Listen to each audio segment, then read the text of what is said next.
start right out. Hey, what happened? There we are.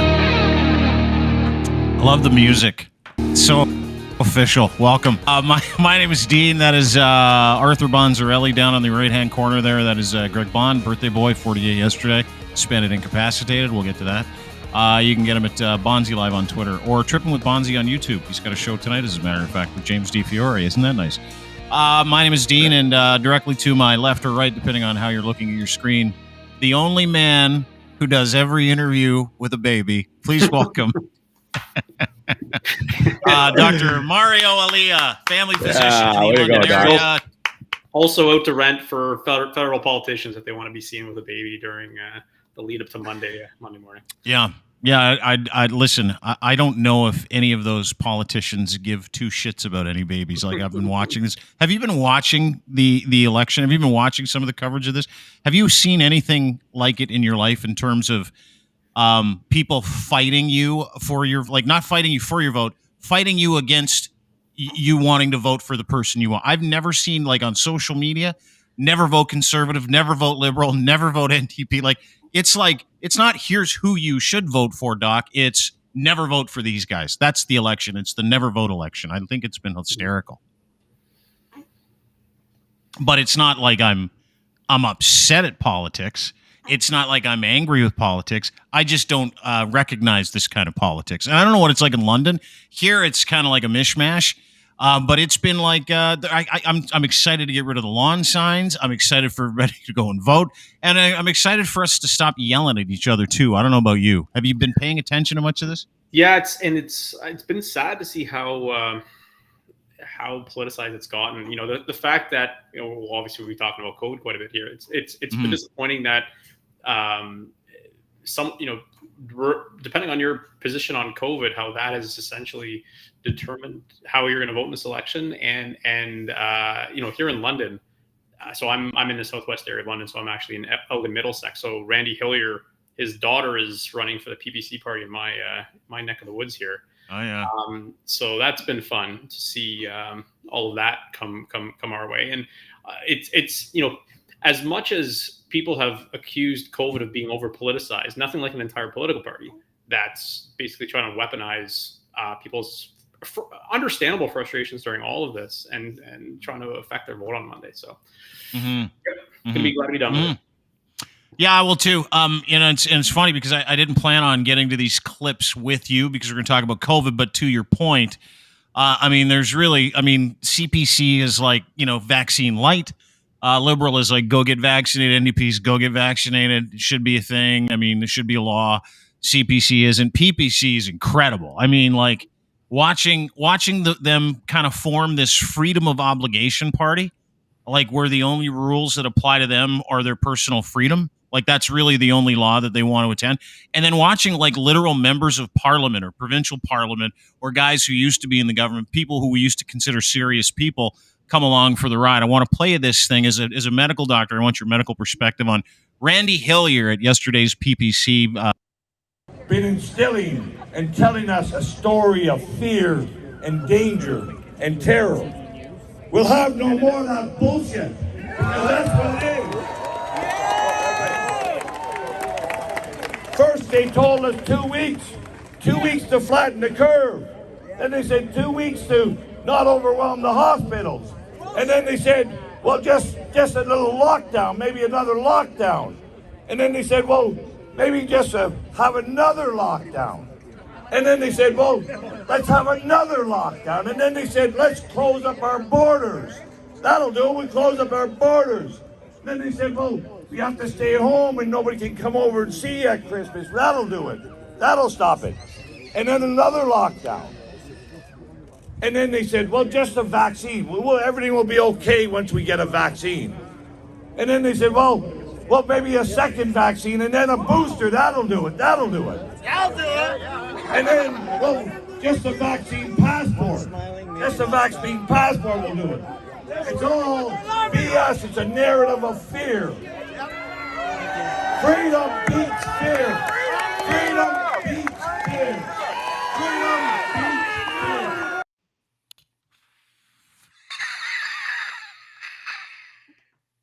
It drives me nuts when, I've heard this before, right? They promised us only 2 weeks. Well, no, they no one freaking promised 2 weeks and we were going to be done with this, right? Like that was, I mean, if COVID had, if we were still dealing with the original COVID strain, no mutations, no nothing, would this be done? Yeah, probably, right? It wouldn't, the measures that were taken initially to deal with COVID, the wild type COVID before Alpha, Delta, all this stuff, but like the idea that we're promised 2 weeks and then it was extended another 2 weeks. And then I counted 9 lockdowns there from Randy. I'm not sure if I missed the other 6, but I think you didn't. 3. The idea you were promised 1 vaccine, then another. It's pretty clear it was 2 to start. So, and again, it's just Randy's getting more out of this than anybody, right? Without COVID, suddenly Randy Hillier becomes completely irrelevant again. If COVID ends, no offense, Dean, we probably don't talk as often. I'm okay with that, right? That's what you think. Stuff to do. Most physicians have other stuff to do. I'm excited to go back to normal life. Randy becomes irrelevant if COVID goes away.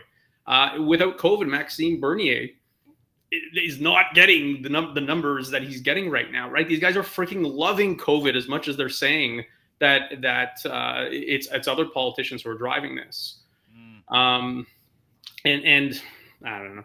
It's but as a medical, as a guy who sees the end result of that, walk into his office every day, right? As a medical doctor, as a physician who believes in science, takes his oath to the community very seriously, and you see him not just misrepresent, but effectively make up a litany of different examples and stories that never happened, then point to tyranny, which, I'm sorry, getting vaccinated isn't a fucking form of tyranny. It just isn't. Point to the tyranny and then look into their crystal ball and tell everybody we're not going to be free people. Meanwhile, and these are serious people with serious followings, right? These are people in government or people that we put there. And generally speaking, we used to take those people seriously.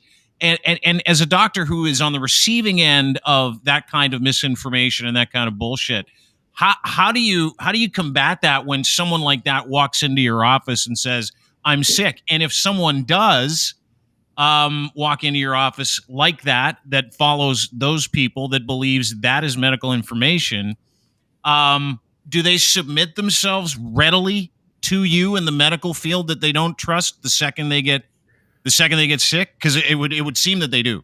The answer is yes. Of course they do, right? They get sick, they accept anything. Sometime Good job with the bottle. Months, obviously I won't be specific, but sometime in the last few months, a woman who came in, who can't pronounce her own medications, came in with a litany of reasons why she wouldn't get vaccinated, involving Bill Gates and microchips and freedom and all kinds of stuff. She came in with a certain infection that she needed treated. And she's accepted 3 separate courses of antibiotics over the last number of months for that infection, but from me, right? Because that's what I've recommended and that's what I think is the best thing for her, but not the vaccine, right? Because of all the stuff she read online. And it really comes down to, selective trust. And it's the cognitive dissonance is amazing, right? That they'll accept, one thing. And again, we do want people who are unvaccinated who get sick to present to hospital, right? It's critically important that they actually do seek treatment early. We don't want them coming in on death's door, because that likely will end up, it'll be more likely to in an ICU bed at that point. Again, because ultimately when they are sick, they are presenting for care, but we want them to take the easiest thing we know and the safest thing we know to prevent that from ever happening. And the frustrating thing when I see, Randy and Maxime there, who know exactly what the hell they're doing, right? They're not, I think to a certain extent, they've drank the Kool-Aid themselves, but they know how dangerous what they're doing is, and they know the ramifications of it. And they know, if they were actually in power, what the heck would they do to get this under control? The idea of no one being vaccinated, no one being masked, no restrictions at all during a time where COVID is spreading, Jason Kenney is far from a, this is the ultimate, example right now in Alberta. Like what you can only kick the can down the road and ignore this for so long, because ultimately when you're responsible for actual lives, you can't F around indefinitely, right? Eventually it comes to roost and you have to do things that, philosophically you may not have wanted to do, but you have to do because it's the only way out of this. Because ICU beds in Alberta, they just exist now, right? They've run out, and the criticism I'm seeing from some that why did we end up in this situation? Why is our critical care capacity so awful? It's like, yeah, do we think that the one political party that's arguing most vehemently against these restrictions is going to be in favor of increased taxation to pay for more ICU beds just in case? Like, do we really think that's going to be? And if we had all this ICU capacity just sitting around for years and years and years awaiting a pandemic, that would have been criticized, right? So it is what it is in terms of how much ICU capacity we have in this country. We can't just flip a switch and train thousands of more nurses and increase capacity, right? It's not like hiring someone to flip the fries at the chip wagon. Training additional healthcare staff to run an ICU is very difficult and takes a long time. So this capacity that we have, we're stuck with it. And we can't just increase it. Alberta can't increase it. They've done what they've done now because they have no other choice. It's going to affect Ontario, right? Some of those Alberta patients, it's already word that some of those will be ending up on our doorstep and using up ICU beds here. So to the unvaccinated, we want to continue with as few restrictions as possible for as long as possible, and we don't want to have to go backwards. But the problem is when we get to a situation where ICU capacity goes up because we can't refuse care to the unvaccinated. I know, hearing rumblings about frustrations for those, if the unvaccinated are driving this, why can't we just restrict care to them? Unfortunately, we have an oath, right? We have an oath to take care of everyone, regardless of what decisions they've made before they come in. So that involves taking care of the unvaccinated, even though disproportionately they are taking up ICU space more than the vaccinated.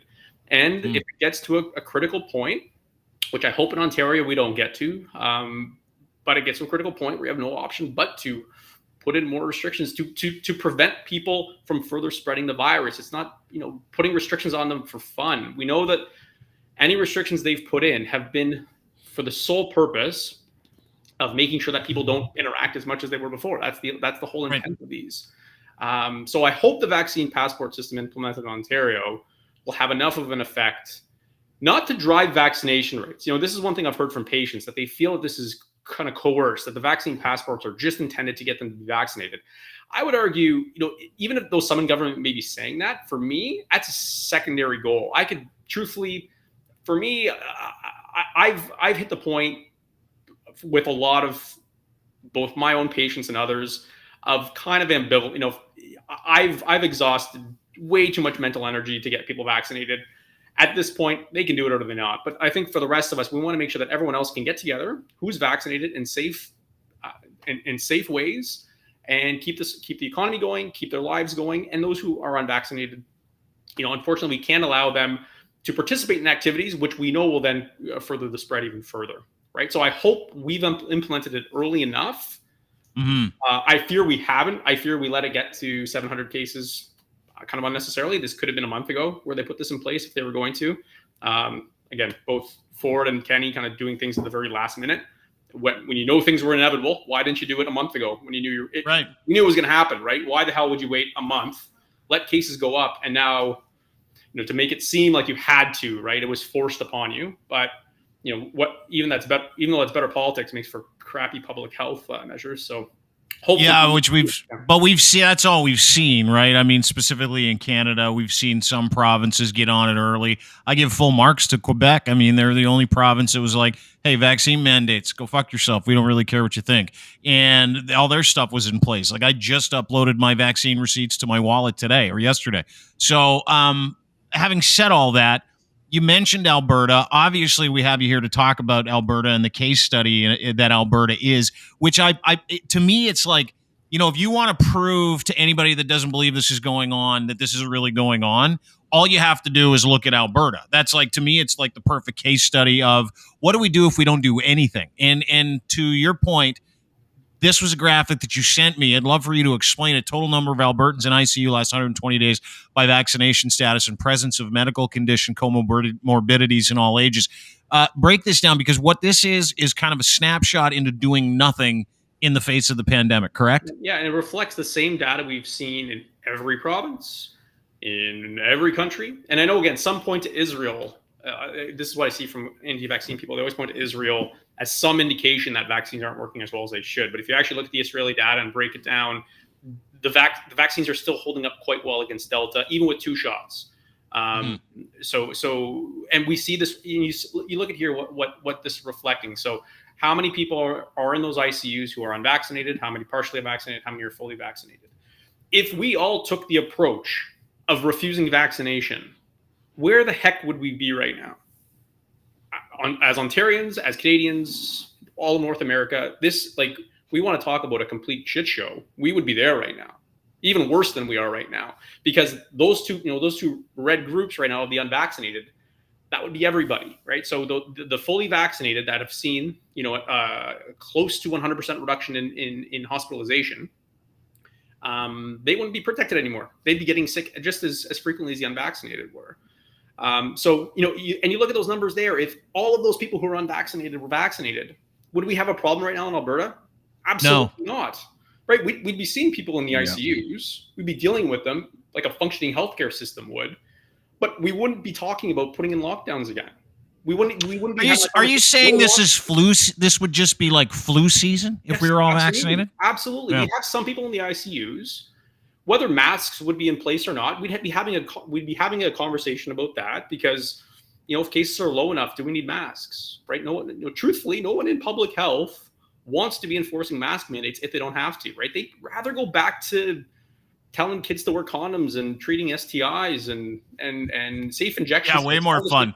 All this stuff. Yeah, those stories are way more fun than how did you get COVID, right? Stories than telling businesses get shut down, right? No one's getting their jollies from telling a restaurant that they can't be open, or telling Joe Blow he has to wear his mask. Like, that's not fun for any public health official. Like, they got into this literally for the other stuff that they enjoy. This was not on their radar. Before COVID, it's interesting. The year before COVID, we had a Legionella outbreak in London at a retirement home, and it was fascinating. I talked to the medical officer of health here. At a retirement home? Is that what you said? At a retirement home? Yeah, it was a retirement home. Not the Seeps. Not the Seeps. That's incredible. They had other outbreaks, HSV outbreaks at the Seeps many times. But it was interesting because they actually were able to track this outbreak. They found it was an air conditioner cooler that was driving this infection. They got it shut down. They had a whole bunch of people in this retirement complex that were infected. They got it, but it was fascinating because we never see to see it in real time and to see how they were treating it and taking care of it. That's what we want to get back to, right? Where this is the exception, right? And you can deal with these in isolation. Because they're overwhelmed, right? They want to get back to normal as quickly as possible. So again, back to those graphs. If all those unvaccinated were vaccinated, we'd be home free, right? And again, I know the pushback would be, well, what about down the road if the vaccine doesn't work as well? And we'll deal with that when we get to it. But we have a crisis right now where Jason Kenney, again, who is not a pro-lockdown politician, right? He is having a very bad week. He is not enjoying himself. You think? And he's gotten to the point where even he has had to admit, he's had to, and has been pillared. Yeah, that he's wrong. He just said, I'm wrong. That he was absolutely wrong to do what they did 2 months ago. When they were criticized for it, the idea, and some of the things that they put in place a couple of months ago were lunacy. The idea that if someone had COVID, they didn't need to quarantine. Nowhere else in the world was doing that. The idea that only the sickest would have to get tested. None of these policies were going to work. They were optimistic that they had data from other places in the world that was going to work, but it was the experiment, right? And you saw, and it was fascinating to see people in the States who were very pro freedom and anti-vaccine, pointing to it and say, yeah, Alberta's, look at what they're doing. They're doing it the way we should be doing it. Nope, blows up. And if you don't do things in a sensible way moving forward. And we're not talking about, the complete shut it all down. We got to get back to COVID zero types, because I know those types, and I don't necessarily agree with those types either. But their approach, Alberta's approach didn't work. Nor did we expect it to work, and they're going to be feeling the consequences for a number of months now. Years. I mean, I was talking to a guy today. This is yesterday's snapshot at Infections. It's worse today. This is Alberta, and this is the rest of the country. Like, you can't. It's 4 times or 3 times the amount of every other province, and if you put them all together, all of Canada barely outpaces what Alberta does on a daily basis. Like, put together, like, it's a cumulative effect. If I can say that word, is that you've got a great case study, as we pointed out, which is why I want to ask you the question. Because this is a possibility too. This is an article from CTV in Edmonton saying we need to bend that curve. Alberta could transfer ICU patients to Ontario as hospitalizations near 900. Now Ontario is what, 5-6 times bigger according to population than Alberta, and our ICU numbers right around the same. It was like 900. Over 900 was more than capacity. They're at 900. And they have way less. I think their occupancy is like 180%. Is that because we hear these terms, the collapse of our healthcare system? Is this what it looks like? Like, is that what we're seeing? It is, because the things that are going to happen in Alberta, and it's already happening. We see news stories in the last couple of days. Is you're seeing other aspects of the healthcare system, non-urgent, like less urgent surgeries, not function. Non-functional, you can't, right? You can't do anything that is going to risk anybody else ending up in the ICU. And again, a lot of that staff's been redeployed. So all that stuff shuts down. It's one thing that actually bothered me early in the pandemic when people were implying that it was the restrictions that were being put in place that was leading to indirect negative effects in the healthcare system unrelated to COVID.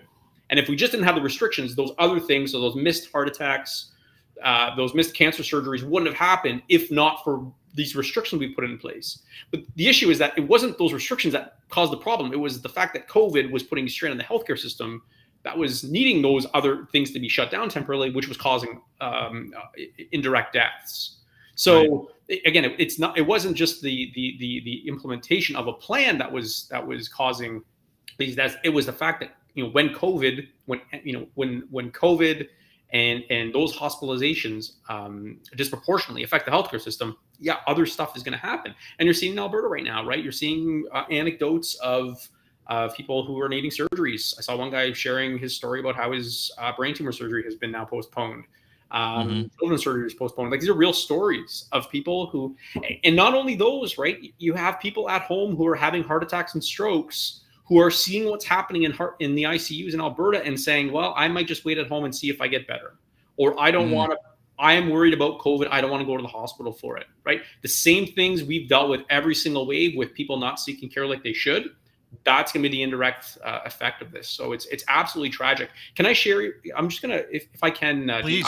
The neat thing about going to med school is all of your classmates end up dispersed all over the country, all over the world, really, but all over the country. And I have a number of colleagues who I went to med school with who actually work in Alberta. And can I read to her Facebook post from this week? It was fascinating. So she's an emerge doc in Alberta, and it was absolutely tragic to read. So this is her Facebook post. So Alberta is a mess. My heart is breaking. After countless months working in an ER and helping out ICU to help Albertans, our system is collapsing before my eyes, and it didn't have to be this way. I'm just back to work after having a breakthrough COVID case. My son brought it home from an outbreak at daycare his first week.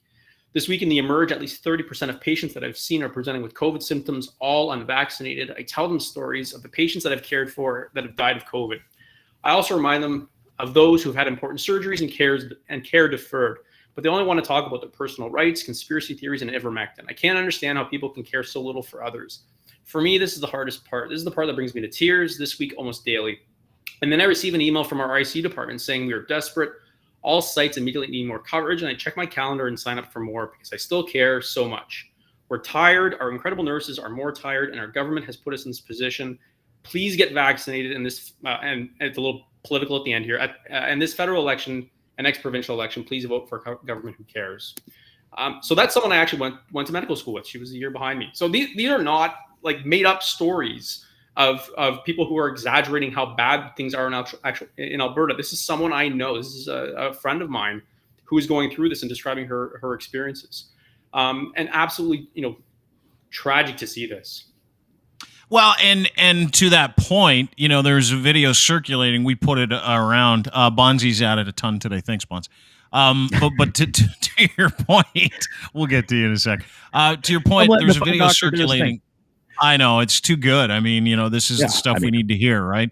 I'm soaking it all in. But there's a video circulating of a nurse that walked out of an ER in Edmonton. And did you see that video? Yeah. She walked out of it and she's like, people are dying in there. And then there was a young lady who's a karaoke DJ challenging this nurse who just walked out of a 12-hour shift caring for a bunch of unvaxxed people that are currently occupying those ICU beds that traditionally should belong to people that are coming out of brain tumor surgery, right? And that woman is telling this nurse, what's happening? You're lying. You're lying about what's happening in there. There's an underground medical system. First of all, is there an underground medical system? Yes or no? I haven't seen it yet. If it exists, I'd love to see it. I don't think it exists. But when you see that, the audacity of someone who wasn't in there, who's completely fucking out to lunch, telling a nurse who literally just walked out of the hospital, caring for these people who are dying daily by the dozens that don't need to. But when you see that, does the doctor part of you get a little aggro? Like, do you go, you got to be kidding me? Well, you got to wonder, like, what is going on in that person's life to have gotten to that point of such a lack of trust? Forget trusting government or pharma. There is literally a person in front of you, near tears, describing her personal experience of what she just walked out of. And basically, you're completely dismissive that, nope, not happening. Like, there's some, again, we've talked before about underlying a lot of people with the most fervent beliefs during COVID. There's always some degree of pathology underlying it, right? And not labeling it as a mental health pathology necessarily, but something happened to most people who are that passionate. I'm not talking about being questioning and skeptical and asking questions, but to get to that point where you're organizing a protest, you're outside, you're telling a nurse who's crying in front of you that what she's telling you is a lie. Yeah, that's as pathologic as it gets. And that would be like me saying, I'll flip it back, right? So when people come in with some adverse event from a vaccine, right? So I know, Bondzee, we've talked about the severe pain you've had afterwards with your arm. I had a patient, one patient who has dealt with fairly significant joint aches for a number of weeks after getting a vaccine.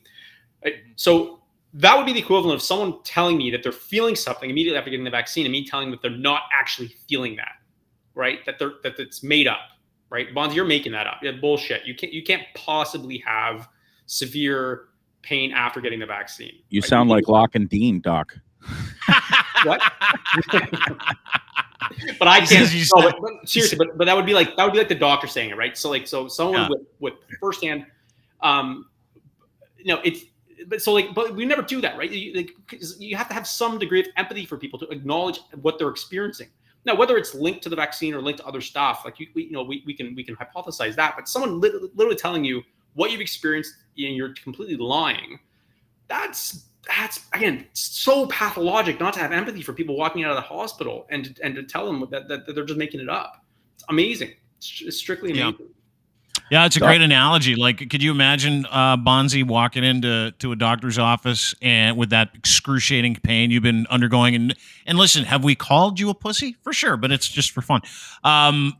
And like, we can say you're not going through it because we're not doctors and we're just having fun. But that's the moral equivalent, is you walking into a doctor's office saying, I'm in pain, and having him go, you're making it up. Get out of my office. Like, seriously, that's the same thing. Sorry, Bonds, you were going to say something or ask a question. Go ahead. Well, I'm dying to ask the doctor, these people that come to you now and they do have COVID or they got symptoms and they're not vaxxed. If they do test positive and stuff, are you able to talk them into getting it? And are they getting it? And are they allowed to get it then and there? Or is that waiting period? The shot? Yeah. Like the first shot. Personally, I recommend that they wait until their symptoms are resolved. They're gone, just, you don't want to confuse things, right? Like, let's say they still have symptoms. I give them the shot, and then they get fatigue for 6 weeks after, right? I want to know what caused what rather than complicating it. So is there an importance to them getting the vaccine immediately after, they get COVID and they're still symptomatic? There's no rush. And this is what, I'm seeing a lot of chatter online about, whether people who've already had COVID should be forced to get vaccines. And there's an interesting conversation to be had there, right? About, should that be equivalent to a vaccine passport? What should we be looking at there? I think that's a fair conversation, but it's not as relevant a question as people are making out to be, because most of the people who are arguing this have not actually had COVID even. They're just bringing this up to get out of getting the vaccine. And I think the concern a lot of public health officials have is that if that becomes an alternative to getting vaccinated, are you going to start seeing people who are fervently anti-vaccine having intentional COVID parties, similar to what we used to see with chickenpox parties? Because they're so against getting vaccinated, they're going to intentionally get COVID now to get out of the mandate. I don't know where that's going to go, and I think you're going to see some nuance around that. But again, it's not like the number of people in my practice who are convinced they had COVID, who we've tested their antibodies and they're negative. It's nearly everybody, right? There was I can tell you that a lot of people think they got COVID before shit hit the fan in March 2020. Between November and February, a lot of people were getting ill, and a lot of people were convinced they had it then.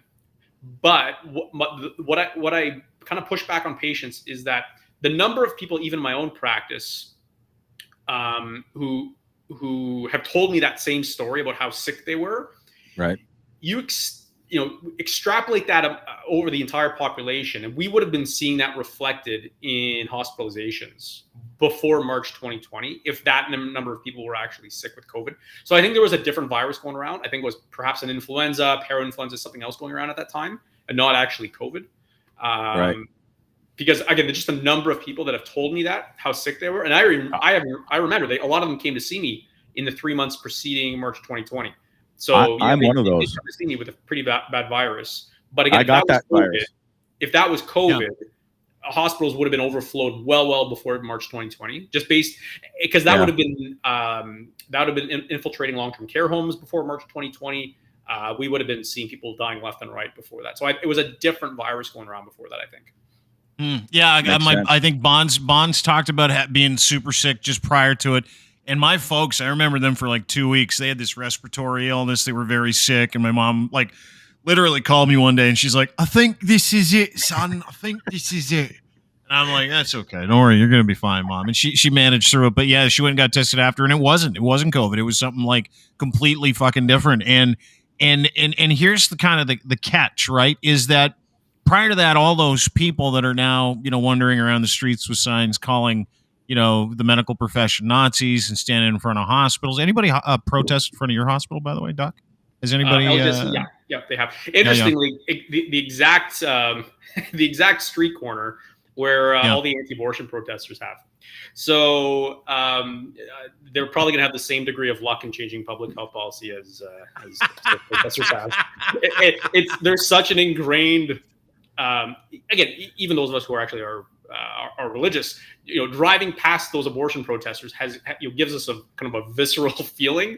And if there was anywhere not to protest, it was at that street corner, because people are just generally pissed off when they see protesters there. So not again. It wasn't from what I know, it wasn't interfering with entering and exiting. It's a bit further away than the situation in Toronto. But yeah, they were there. All that purple signage. A lot of the local PPC candidates. Yeah, dude. And that's and there is the cross section, right? Like I've noticed, and I don't know how much of this you can agree with publicly or disagree with publicly. I am very anti-religion. Don't know if you got that. I think all religion's a Ponzi scheme. However, organized man-made religion's a Ponzi scheme. But and that's kind of what it comes down to. And I wrote an article on it. I mean, you got to be an angry white, religious zealot, or just an angry religious zealot to support any political party or any movement that says, your Lord and Savior, your Sky Daddy, whoever it is comes before your duty to your fellow man and getting vaccinated. And he's going to bail you out of this thing. Like, how many people have come to your office that have had very serious religious leanings that refused to get vaccinated. They got either really sick or didn't make it. Like, I mean, how much of that pie? Because I happen to think it's way more than 50% of the people who are currently Depends on railing where you're against located. So for me personally, religion itself hasn't played a big role in people refusing the vaccine. Again, that's just kind of based on where I'm located in London. You go 20, 30 minutes south to Elmer, you have a different situation, right? Where that's where Henry Hildebrandt is located, and the impact on that church. And I am hoping, and I don't, unfortunately, it's largely inevitable. At what point do large groups, religious or otherwise, who are collectively unvaccinated start to get affected?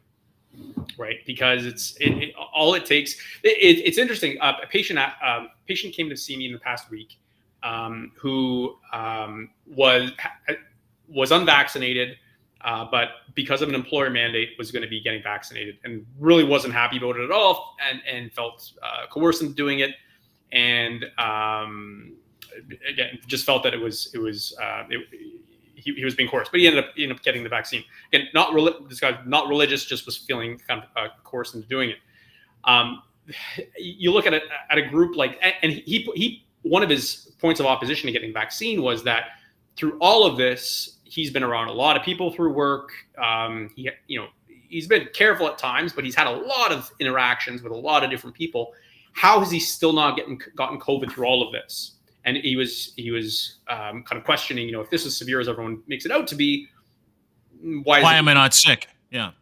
And I put to him, I said, well, even my experience as a physician, and again, Southwest London, I have only had one patient hospitalized through this entire pandemic, partly driven by I have a more affluent, patient population. So again, that's protective indirectly against COVID, because we know people who are low socioeconomic are higher risk. 90% of my practice is vaccinated by this point, so I'm not necessarily expecting a ton to be infected. But again, I don't use my kind of N of one of only one patient hospitalized to say, well, COVID's over. If COVID was real, why has only one of my patients been hospitalized? Because I know there's a lot of other physicians in London, personally, a lot of their patients have been hospitalized because, again, it clusters, right? You start with one case, and a whole bunch of people in that cluster get it. And if you manage to avoid those clusters, good for you. You avoided those. But that's not to say it's not existing, because you haven't encountered those, again, webs of spread. So far, thankfully, in Elmer, as your example, that church, thankfully, has not been hit, to my knowledge, has not been hit hard by COVID. But all it's going to take is one person unlucky enough to bring it into a group who is unvaccinated, and we're going to have a big problem. Problem in the sense that, St. Thomas Elgin General does not have a big ICU capacity. Where do those patients end up? They end up in London.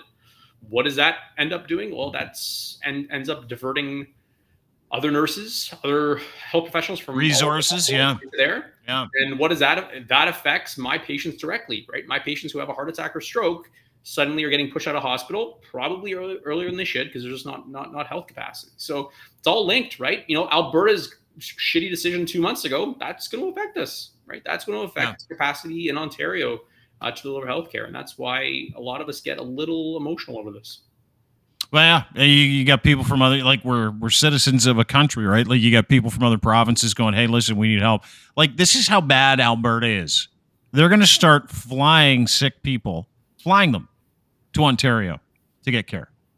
And we're in the middle of it. Alberta is going to send people to either Quebec. This is what I read today, Quebec or Ontario, because Saskatchewan, no mandate, packed. Manitoba just came through with a mandate. ICUs packed. BC, they just came up with a mandate. ICUs packed. And so the only places that you can actually ship some of these people now to act as a relief valve on provincial health care is 2 provinces. So, like, we better pray in the province that we live in, that we better pray that things don't get worse here if we start acting as that relief valve for other provinces, in my opinion, anyway. Yep. Like, it's crazy. I know you got to go. It looks like you got to roll. I'm good. I'm good. Oh, you do? Yeah, we're good. Yeah. Yeah, I do. Sorry, Bondzee, you have a question? You want to go ahead? No, I just want to say it's Dr. Mario, baby whisperer. It has to be. I mean, that baby is just so content, and I every have no show idea how she's so content. never makes a peep. Your wife must love you, dude. Holy cripes! Oh my God, you're passing the baby along. I don't even know. I don't even recognize you without a baby in your arms. Who's that? My mom arrived to give me. Oh, did she? Good for mom. I love how parents still come to the rescue for doctors and lawyers and all kinds of people. Absolutely, right. We're always children at heart. So yeah, I understand. Can those who feel so the one group of patients I've been talking with the most, I think, in the last 2 weeks about this, is those who aren't fervently anti-vaccine, right? They are not organizing protests. They're not posting bullshit on social media. They made a decision to not get vaccinated for whatever reason. And now they feel that they're backed into a corner with these policies. And what I would say, one thing I want to get across is that I wish, I don't know how we communicate this, and I don't know how we get people to start thinking this way, but the idea that vaccination is it's not actually a big deal, right? In the context of other medical stuff that we do and other decisions we make in life, the decision to get vaccinated or not, given the huge benefits that we know, and the fact that this can keep our healthcare systems open and keep society back to normal, and with the adverse events rate that we know, right, there's acknowledged risks, but can we just to take down the temperature of the fact, like people come into my office literally crying, like that they feel that that one woman in the last couple of weeks, she's going to be fired from her job. And she still wasn't going to get vaccinated. She was going to accept the firing. And I pleaded with her. I said, please, it's making me so sad to see that whatever you've read online and whatever has impacted you in making this decision is now going to, lead you to make the decision to actually be fired and to lose your job and not be able to support your family as a single mom. And this is not someone who's taking COVID not seriously, right? She's changing her clothes after she gets home from work still, and masking, double masking. So someone who's taking COVID seriously, but the misinformation is making her so fearful of this vaccine that she's going to lose her job over this. And again, I don't know how to get this, across to people that it's not like this is not a life or death decision in terms of like you getting it, you could die from. I know people are worried that they're going to get it and die from getting the vaccine. Mm-hmm. They've heard this from people, and a lot of their anxiety is ramped up so high that the idea of getting a needle and getting this injection at this point, it creates a level of stress that you can't even imagine. Right? One woman, she's getting to the point that she wants to get it, but she's just so anxious about it that she can't. She told me I can't consent to this because deep down I'm so worried about it. I don't know how we turn down the temperature on this. I don't know how we normalize it to the point, because like for me, like when I run these, I haven't ran a vaccine clinic in months now, but when we did, we're just going, right? We're not like thinking like, oh, this is the biggest thing you're ever going to do in your life.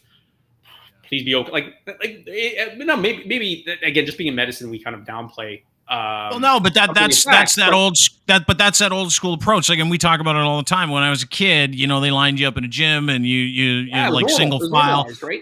Yeah, boom, boom, boom, boom. For sure. And back to the woman who accepted the antibiotics, right? She didn't ask me like, have they studied this antibiotic for 15 years?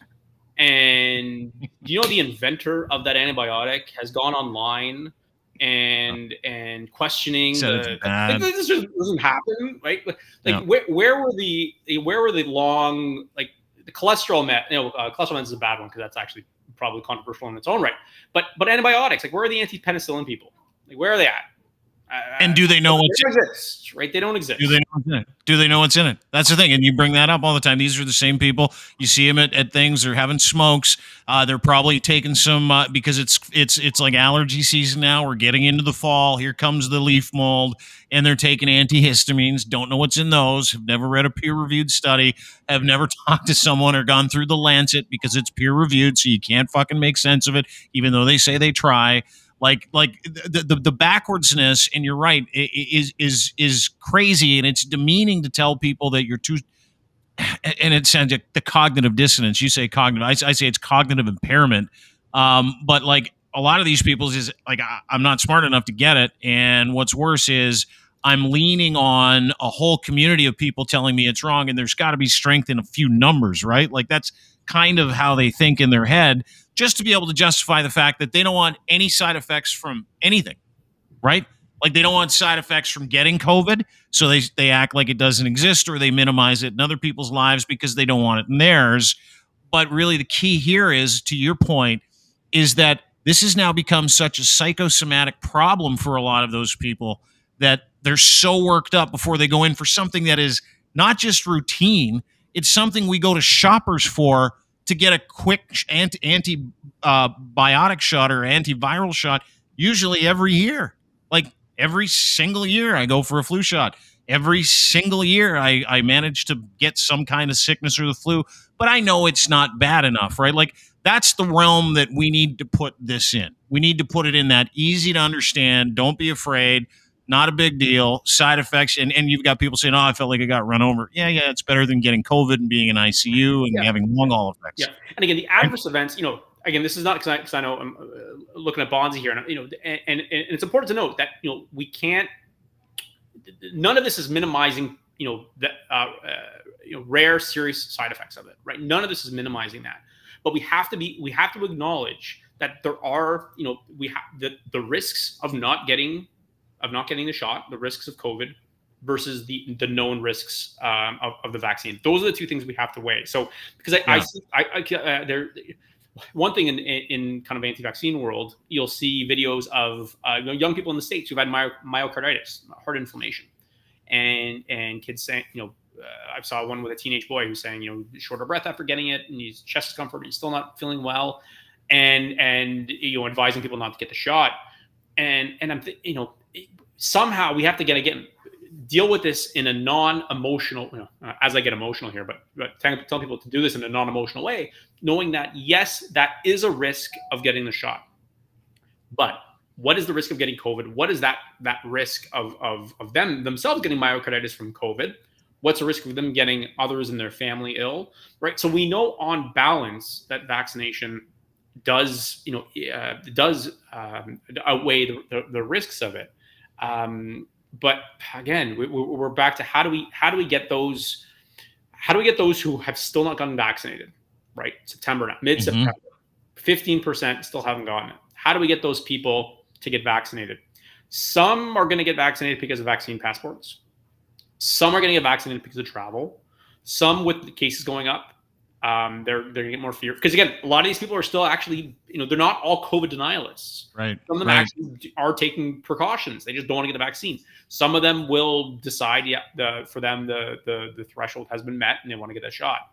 But for those who haven't, and again, this is where vaccine passports are going to be critical, in that we need to put measures in place to try to minimize the spread of COVID from within unvaccinated populations and from the unvaccinated to the vaccinated. And I heard that was explained like listen, the vaccine passports are all about mitigating risk. It's not about disallowing or allowing this or creating a society of superhumans or different individuals. It's literally about, okay, the mandate says if you're vaccinated, this is your risk category. Here are all the activities you can do according to public health and what's in the best interest of the greater good, correct? The other part is, listen, you're not vaccinated. This is where the high risk group gets to enjoy themselves.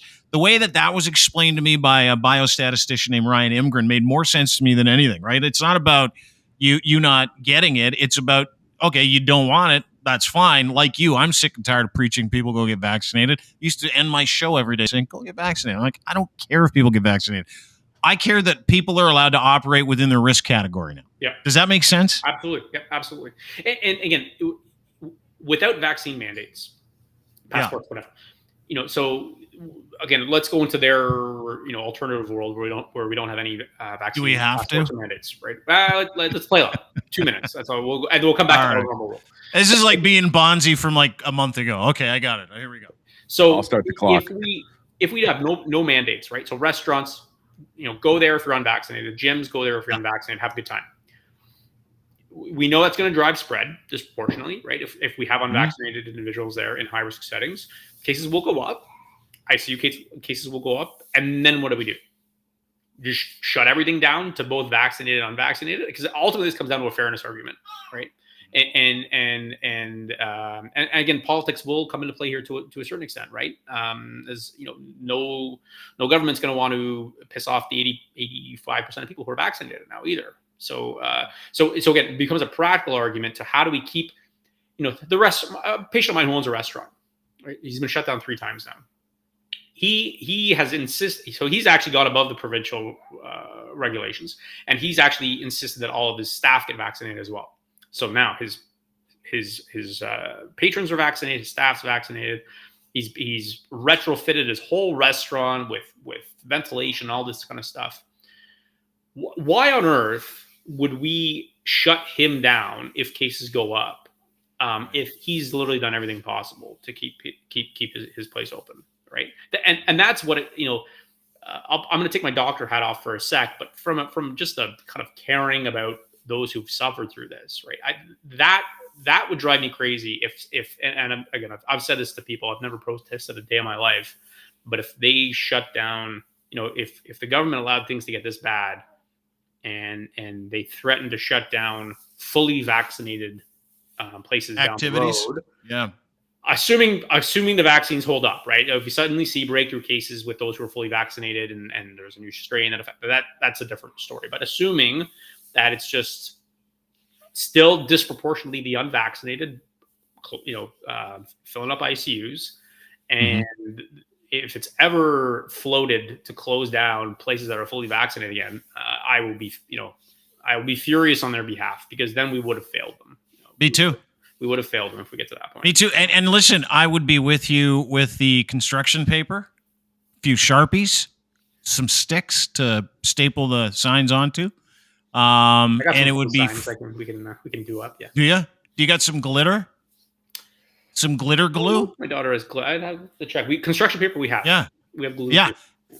Construction paper, because that's really all that's left, right? Like all that's left for the middle, generally speaking, people who have shut up, gone about their business, and for themselves, because I don't know about you, but like you can get carried away with the hatred here, right? You can get carried away with like, why are you doing this to each other? Why are you doing this to us? Why are you doing this to yourself? You can get carried away. But in generally speaking, most of us have just kind of bided our time. We've been observational of the Emergency Act. We've done what we've supposed to do, and gladly. Like I am gladly and gratefully vaccinated. And I say that to people all the time. They go, "You vaccinated?" I'm like, gratefully. Yeah, big time. I'm the most grateful vaccinated guy you'll ever meet, because I understand the science and I know what this does for other people, right? It's not just about me. All of my kids, every one of them vaccinated, every single one of them double vaccinated, because and they made the decision.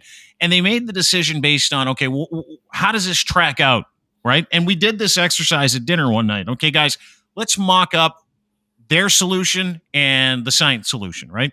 So let's see how this plays out. To your point, if you put that on a track where, okay, well, no one needs to get vaccinated in any discipline, in any field, in any school, you're going to get what is commonly regarded as chaos. Right. That is a chaos play for people. It's all about, us being allowed to come and go as we please and do whatever we want. Let me introduce chaos.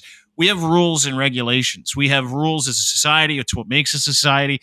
And to the point where, and this is the thing that drives me crazy, you've got PPC people or anti-vaxxers running around screaming about the death of democracy. Over 80% of this country is fully vaccinated. They're 15 to 20%, right? Generally speaking, that's kind of the number that we use when we talk about people. if that 20% is trying to force a lockdown or force their way on life on us, isn't that the opposite of democracy? When you're going up against the 80%, when you're trying to destroy the comments and the goodwill of the greater good, isn't what they are doing completely the opposite of democracy? Because we know ultimately the policies that they are proposing, right, where essentially to completely ignore COVID, that will, you're right, that's going to affect every single person's life, because at some point, like Alberta, you're gonna have to pay the piper at some point. And I like the idea of going through that kind of exercise, because we kind of underestimate how what, as we approach the fall here with a Delta variant that's more contagious. It's Khan's moral imperative, by the way. If we take the moral imperative and put it in there, right? Like, track it out. Go ahead. Yeah. Track it out as a doctor. So on campus, so here at Western, they've introduced a vaccine mandate. You can't be on campus without getting vaccinated. So one of my patients is a bus driver. She drives in and out of campus all day long, and at this point, it's mid-September, bus is packed. Right, distancing for students on a bus quickly devolves and ends up being packed in like sardines, right? Masked or not. How long do we think that universities would last before they have full-blown outbreaks? If you have situations like that where we don't know if they're vaccinated or not on the bus, right? Person next to you, coughing a little bit, you don't know whether it's their allergies or whether they have COVID and just didn't want to get tested, and you're packing like sardines there. Versus the situation they have now, where at least we have the confidence that they're all vaccinated. And is there the risk of some of them having breakthrough infections? Yeah. But everyone around them is all vaccinated. So the likelihood of that one breakthrough infection becoming more infections and more infections and more infections becomes very, very low because everybody's vaccinated. Again, compared to the alternative where you're going to see, if they didn't mandate it, we weren't going to be at 100%, clearly, right? I think even Western, I think they were saying pre-mandate, they were at around 90%, which is good, but it's not 100%, right? So you have 10% of people unvaccinated. That could quickly devolve if you have a bunch of unvaccinated people who share those beliefs about vaccines. They get together, they get infected. You could make it worse, because we're already going to be skating on thin ice with keeping universities open, keeping schools open, and this is already going to be a very delicate balance we're going to have to strike through the fall. We got to at least give ourselves a shot at keeping these under control. And again, the mandates, while they've been not popular to everybody, are important at getting at that. Right, I am going back to the gym next Wednesday for the first time in a year and a half. You need it. I know. Look at this. Yeah. It's been too long, but I'm comfortable enough finally that if I know every single person at that gym is vaccinated, I think I'm comfortable enough going back. And I would encourage others, who are fully vaccinated to do the same thing. One, to support these businesses that gyms have struggled. Restaurants have struggled. Sure. If you're fully vaccinated, I would encourage you. Based on our case counts in Ontario, I don't think you necessarily need to be frightened about going out. So that's what we can do. But I'm get to the point where I'm now comfortable doing that because of those mandates, where I wasn't before. Right, my building is adjacent to Good Life Fitness, and from my office, I can look through the window and I see all the meatheads lifting weights all day long with no masks on, and I know I can only imagine how many of them are actually vaccinated. Not many. Right, I don't want to stereotype, but a lot of them probably aren't, right? And if someone's not masked, not vaccinated, do you think they're getting tested for the sniffles? Probably not. But that all changes Wednesday, right? Where we have the confidence that they've had their shots. Yeah, mandate starts Wednesday on the 22nd, just so everybody. To your point, to give you an example, Rob Gill, who contributes to DeanBlundell.com, he's a buddy of mine, he put this out today. This is just like from literally about an hour ago. Breaking anti-vax. This is in the District School Board of Niagara. Educational assistant infected 5 classrooms, an EA, a TA. 5 classrooms with COVID at Oak Ridge Public School. EA was recently spotted at an anti-vaccine rally. The anti-vaxxers should not be near kids. And they sent a note basically saying, hey, we hope the person gets better. Just letting everybody know this person infected 5 classrooms. Like, to your point of the packed bus, right? That's all it takes is one person in a situation where there are kids who are not vaccinated to go class to class to give it to those kids to make them very sick, and then they take it home to a house that had no opportunity to vaccinate that child, because you can't vaccinate a kid under the age of 12. Yeah, and the pushback I've heard from some like whether it's teachers or others, like in that situation, right? One of their arguments would be, well, sure that EA wasn't vaccinated, but neither were the kids, and maybe their parents weren't. So how much more risky was the EA not being vaccinated than a lot of other interactions in the kid's life? And the pushback I would say is like, let's control the things we can control. So if we can control the fact that the kids won't be exposed to an unvaccinated teacher who may unknowingly be infecting the students, well, let's do that. I can't control what the kids do at home, what the kids do at the playground, and while that may carry a significant risk to the kids, I don't want to be militant in those. I don't want to be that militant in having to dictate people's lives. But we have control over what happens in a workplace. A patient of mine works in a school residence and doesn't want to get vaccinated. And argument is, well, even though she's not vaccinated, there's kids at the res aren't wearing their masks and they're doing all this other stuff that's not safe. How is her not being vaccinated a remotely high risk issue when she sees other high risk behaviors happening? And again, I would say that we can control what we can control, right? We can control the fact that she isn't vaccinated. And we know vaccination is a much more effective intervention than masking, which has some efficacy, but not nearly as effective as vaccination. Distancing, hand washing, changing clothes. These are things that are not necessarily, especially the changing clothes thing that some people are still doing, not as effective. If vaccination is the most effective strategy we have. So even though, yes, there are other things people are doing that may seem hypocritical, right? And I know hypocrisy has bothered people a lot during this. When you see one thing carrying one risk and we're being made to do something else that they're saying is risky, but we know other risky things are happening, it's frustrating, right? And it makes us question, well, why am I being forced to do this when someone else is doing something? But again, there's no perfect way of enforcing a lot of stuff, no perfect way. But what we can do is things that we know are effective, we can try to implement and to try to make it as safe as possible. So that's, again, I've just heard that a lot with especially the teachers. But I have no sympathy truthfully for the majority, because you're there to teach the students and to try to keep them as safe as possible. And part of that is making sure that you're not a vector for getting them ill. Yeah, selfish. I mean, that's what it comes down to. Sorry, Bondzee, go ahead. Yeah, a couple quick questions, Doc. And I'll preface this by saying we have not met. You have not doctored me in any way, or examined me. That's what I was looking for.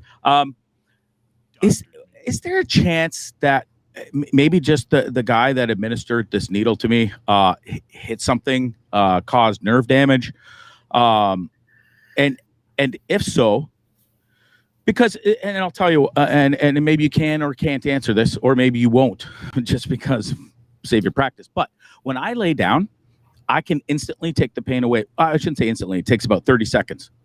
But as soon as I stand up, you can guarantee like that pain, and you can just trace the whole line through my whole left side. It comes right back. So is that a nerve thing? Is this what's going on? So anatomically, when the needle goes in, there are a few things that can happen with the location of it that can be a problem. If someone goes too low, and these don't happen commonly, so I don't want people worrying about this to a certain degree, but they can happen. So if you go too low, you can hit the nerve that kind of goes along the back of the arm. But again, with how your symptoms are involving up here, it would be rare for that kind of too low administration to be causing anything. Usually it'll give them symptoms only in the hand rather than further up. Another possibility is they go too high. I've seen this from some pharmacies with them going too high into the actual shoulder joint, causing some inflammation in the shoulder joint, with a bit of a rotator cuff inflammation that they get. It's almost similar to like a rotator cuff. That responds well to a steroid injection in time, so that's self-resolving too. To actually hit a nerve, and I know you've kind of told me a bit about this distribution of your pain. It'd be unlikely for that to have directly affected the nerve. What I think is probably happening is that the inflammation that you got from the shot indirectly actually affected the nerve. Not directly from me injecting it and with the person injecting it and that fluid directly affecting a nerve, but I think just your general immune response to the vaccine affected that nerve disproportionately. Why? We don't know. In the same way that if someone gets shingles, right? Like why along one nerve route does it happen? I've had 3 shoulder surgeries. Would that have something to do with it? It may in the sense that your musculature is affected in a way that the muscles can get tight in a way that someone else's wouldn't have. And really tight muscle. And we're not talking like tight muscle. We're talking about a trigger point. When someone gets a trigger point in a muscle, that can create exquisite pain that actually feels like it's along a nerve root and can last for quite a long period of time.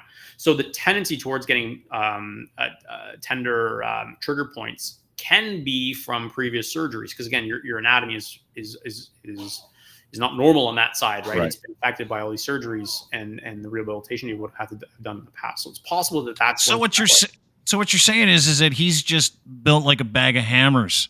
Is that kind of like, that's what I'm getting from you, Doc, is that he's the problem. That's always the way you want to see it, mister. Yeah, he's just his entire physiology is messed up. But that could be the case. I mean, there's so many different aspects to this that are worth talking about, whether it's like, Bondzee, who got a shot and immediately, for the past, couple 3 weeks has been in some pretty serious pain. And I know I said 3. But I'm glad that it's represented here, because at least we're getting some explanation and some conversations, because you're right. I mean, we've turned this, we've vilified every aspect of this, as opposed to just saying, maybe you just 3 shoulder surgeries, maybe the anatomy isn't what it should be in a normal, left shoulder or right shoulder, depending on where you got it. There's tons of different explanations that generally speaking, people who don't want to be part of the process will just write off as bad, as opposed to saying, here's the technical explanation of what you might be dealing with, and it's worth actually looking into. Last question I have for you, and I think this is the most important question. They go tonight. Yankees lost last night. You get the Twins for 3. Do you think the Blue Jays are going to sew up a wild card, and are you excited for September baseball, Doc? Come on. I think they will. And I'm not excited for September baseball because I'm a fan of the Cleveland Guardians. And we're essentially a minor league baseball team. So I can't share your excitement. I'm excited for all of my friends who are, this is quite a role you guys are on, and happy for you guys. Thank you. Really Major League Baseball called them the ultimate team yesterday. I don't know if you saw that. The MLB was like, seems legit. Blue Jays are the ultimate team. Well, I'm sorry that you're a Guardians fan. I mean, it's having said that, it's you're telling someone from Ohio that I'm a Guardians fan. They are literally waiting until September 30th at midnight before they will acknowledge that this nickname exists. They are holding on to the Indians for dear life. Terrible name, by the way. Say it again. Yeah, the Guardians. Terrible name. I don't like it. It's a cool story, right? With the statues and the guy. The Spiders would have been hokey, I think. So it's. I don't think there's any winning when you're. I think everybody wins. It doesn't matter. Is my point. I don't think anybody wins if you stay with that name. I think it's any name could have been fine. And Guardians, I think is cool. It's like it's sort of space agey, like all the movies. Remember, any given Sunday they had names like that for teams, and you're like, fuck, I like those names, as opposed to the Redskins or this. I like Guardians. It's just a shame that you're a Guardians fan. That's a crying shame. Yeah, growing up in London back in the 90s, every Cleveland game was actually broadcast on local TV here. So that's right. Usually, people in London are usually like Tiger fans. Tigers fans. You're either Tiger fan or Jays fan. We're kind of Tigers and Jays are probably the two biggies, but we actually get Cleveland radio pretty clearly here, which is pretty neat. The one really quick about the nickname, the big pushback I'll give to people when they question why are we doing this so politically correct, and I point to them. I said, if Cleveland had an expansion team in the year 2021 and someone proposed naming them the Cleveland Indians, not even the most the most anti-PC person in the world could possibly agree that would be an appropriate expansion name in 2021. A good idea. So why would we allow the name to? And again, this is someone who's grown up with Chief Wahoo. My basement is kind of my little hideaway for various Cleveland paraphernalia, which will never see the light of day ever again because not exactly what I want to be displaying. I finally sewed the. I finally took the stitches off my Chief Wahoo logo on my jersey when I went to the months ago. So I wondered that about crowd. I caved. Well, I wondered that about people that were Indians fans that are now Guardians fans. Yeah, you going? Oh, it's canceled? They're not here? Isn't it okay to be grandfathered into that logo, though, Doc? Yeah. Sorry, guys. My kid just asked me a question. I think it was for years. It was. Oh, it got to the point. So I wore Wahoo for years, right? And even as of like I'm a physician. And back 2016 when we were facing the Jays in the ALCS, I went to Rogers Center, and that was the first time where I was walking from Union Station to the game wearing my Wahoo hat and my Wahoo shirt, and I'm the only Cleveland fan there. And I realized that if a First Nations patient of mine saw me wearing this shit, what the heck would I say to them? Like, what the heck? Like, what possibly could I say to them to justify what the hell I'm wearing right now? I am sorry. Yeah. I believe sorry is pretty much the only thing that you can say to a First Nations. Hi, how are you? How are you? Sorry. Yes. So that's where it got to. It took me that long, embarrassingly that long, to get to the point of realizing that I think it's time to retire my Chief. Yeah. I don't think you're wrong, but that was my thing. Is like how many guys that like are lifelong fans of the Cleveland Guardians, preferably before they were the Indians, that are like, do I have to like take the patch off my hat, or do I, you know what I mean? Like the jerseys, I remember the jerseys just right across the front for 100 years just said Indians. Like, I don't know how you can wear that today. Yeah. And the other thing is I don't know, like what were we all thinking about? It was like, oh, that's cool. That's the Indians, right? Like the Redskins, like just Municipal Stadium for years had a caricature of you'll see it in the Major League movie, obviously, with like right outside the stadium, and he's holding the bat, and this was acceptable. And again, Ohio being what it is, you're going to be seeing people wearing that till their dying day, and they're not going to give it up. But again, it's just the empathy of I can't in good conscience when I have other stuff from my team to wear, and I have again 30 whatever years of memories of that team, of that logo, but again, the love of the team should go further than just the logo. And the myth, one more myth that you'll always hear about this, the team was named in honor of Louis Sauk Alexis, a Native American who played with the team. It's total bullshit. He wasn't. He was only on the team for a couple of years. The team, before it had a nickname, was derisively.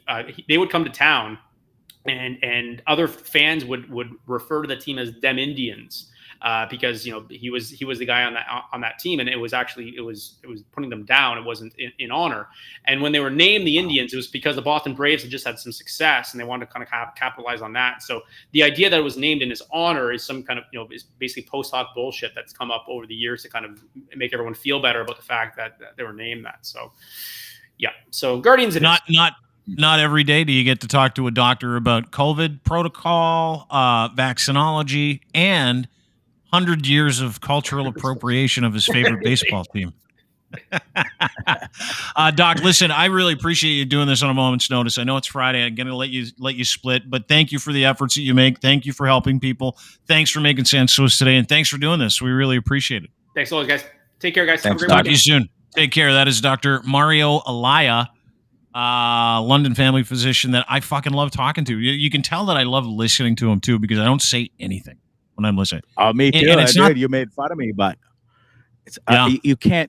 He's so brilliant at talking too, and there's no ums and ahs. He's just like driven forward. He is so knowledgeable, and he explains everything simplistically too, not in like doctor words and terms, And he's the baby. He makes sense to you. I know he is he big time.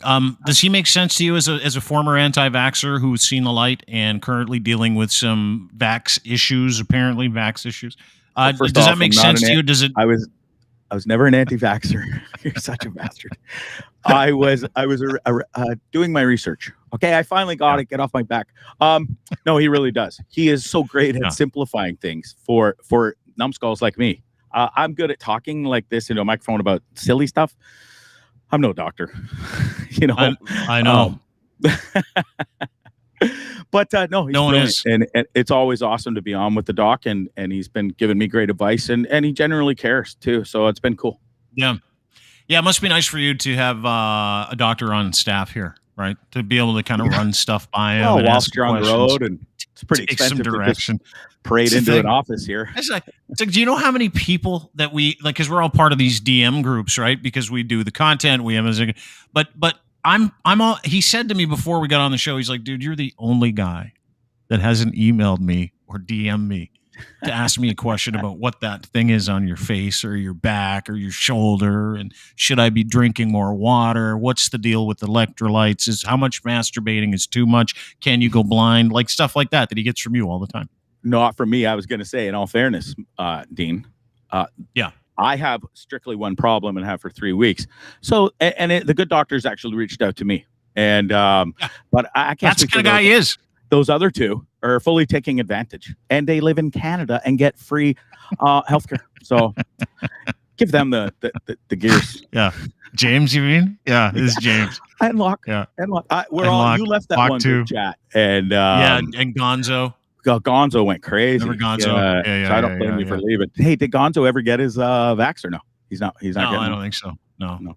That's a shame too, right? Like that's one of those relationships. I really love the guy. I really do. Yeah. And he's so wound up about this whole thing that it's like, you know, there's mania. And I've tried to, like, you know, put things at his door and kind of say, here's the deal, and here you go, look at this, talk to this guy. And every single guy that he talks to, professional that I've put him in touch with, just says the same thing. It's like he's not looking for answers. He's looking to tell us our answers are wrong, which is amazing to me, right? Yeah. Like that like the approach that you have, being a solid anti-vaxxer. The approach that you took into it was like, not sure, don't know, gonna wait, and then all of a sudden you're like, there's way more benefit to getting it, so I'll do it. And now you got to double back and learn about it because you had a couple complications, which are natural. I mean, they happen for everybody that get vaccinated, right? So anyway, the approach you took was the best. Yeah, one quick question. Yeah, thanks. Sure. I wanted to ask the doc, and next time. But now that I've gone, well, I know Dr. Dean and Dr. Locke might be listening. Now that I've gone through this nightmare, he just got his third shot, by the way. That's where Lachlan is. He's not on the show because his lovely wife Deborah. It's like, we're going for our third, and he's like, all right. So he went for his third shot because of the travel vaccines. Like, he's got to have 2 of the same. So he just went and got another Pfizer. So that's why he's not on the show. Sorry, go ahead. And that's going to lead into what I was kind of going to say is, now that I've had this issue with the shot, and it's a Johnson & Johnson one-off. For those who don't know. I'm terrified. Like, what if I have to get a top up now? They're saying that there's a good possibility. Dude, I'm absolutely terrified to go get I'm not scared of needles, but oh, fuck. Yeah, now I got to go through. So I wanted to ask the doc, is there... You've got an unparalyzed arm, right? You got an unparalyzed arm. Get it in that one. Yeah. Well, because I had an adverse reaction to the first one, what are the odds? And maybe they don't know of going... Probably having 0. Something like this. Yeah, you think so? Yeah, dude, that's the same reason why I like flying immediately after a major airline disaster. Yeah, because it ain't happening again. No, that's true. I never thought about it like that. But, it is in the back of my mind, like, holy shit, man, I don't want to go through this again. You know, all jokes aside, it's pretty shitty to be in Palm Desert is stunning. Yesterday's temperature was stunning. It was my birthday. It's the first time I haven't golfed on my birthday. Yeah, thanks, bro. I haven't golfed on my birthday in forever. And it was... feel sorry for yourself. Are we feeling sorry for yourself now? Do you want to have a pity party? Like, all of a sudden you had a terrible birthday because you couldn't golf? Like, fuck, relax. No, I didn't say that. Who cares? Well, yeah, you did. You're like, this was you just now. You're like this. I had a birthday yesterday and I wasn't allowed to golf because my back, like... Well, I was allowed. It just wouldn't have been in a very enjoyable event. So I chose... It would have hurt too much. You're okay. Oh, listen, dude, I know. Do you get paid by somebody on the side to if you make fun of Bondzee this many times, you get a bonus? No, you're just the best. Yeah, you're just the best. Yeah. I love you too. Good time. Bondzee, happy birthday. Birthday yesterday, 48. Great 48 for you. I hope you got a lot of wonderful wishes from people. You got a podcast tonight, correct? You're going at it tonight? I do, yeah. With your fellow co-host, James DeFiore from Black Ball Media. That'll be fun. He will be so whacked out on shrooms. I hope so. For that thing. Seriously, he is. And by the way, we're doing an election night show here on Monday. You're invited to it. Okay. We're going to tally all the votes when they come in, and we're going to keep people company. I'm wearing a bow tie and everything. And he's going to be gibbled on shroomies, isn't he? Oh, just fucked. Yeah. He'll be dickered. Yeah, you'll have, like, by the time he gets to your podcast, you won't be able to shut him up. He's going to start screaming and yelling, but he'll be, just let him go. He's like a top. Just let him roll. He'll be fine. Perfect. Bondzee Live is where you can find that podcast tonight. Bondzee Live on Twitter. You can also watch it right here. Follow us at DBlundellNet, which is where we show everything, or at It's Dean Blundell. You can check us out on YouTube for the listener that's listening to this on Apple or Spotify, or if you just got the audio version of this, wherever you get your podcast. Go to DeanBlundell.com for all those details. But follow Bondzee at Bondzee Live on Twitter as well, and on Instagram, I think. I don't know. I don't follow on Instagram or TikTok. I don't know. Not into that stuff. Thanks for having me, bro. Happy Friday. Great to see you. Great to see you. Happy birthday to you. We'll talk to you soon, Bondzee. All right, Bondzee Live tonight, ladies and gentlemen. It's Friday. I got to go to the bathroom. So that's it for us, everybody. That's how we do things here. When I have to pee, show's over. Thanks to our friends at Gitch. Ed's Fine Imports has them. Ed's Gitch, the best luxury underwear for men, boxer briefs with a pouch in the front, all day, every day. Give them a try. Go to edsfineimports.com. Order 3 pair. You get the 4th for free when you use promo code Gitch and then the number 3. Gitch and then the number 3. All good. Also, our friends at Domination, domination.com. Try them today if you produce content. Super easy. You put one file in, spits out like 72 different pieces of content. If you're a gamer, producer, podcaster, whatever the situation is, and you need help with that kind of production, go to dmntn.com. Try them today for free. They're awesome. Also, Easy Auto Financial. It's where you have to get a car and where you have to get your financing, because they don't really care about your credit. Well, they care, but they care enough to get you the best possible rate and best possible financing, so you can also get the vehicle that you want. That's what they do. It's turnkey.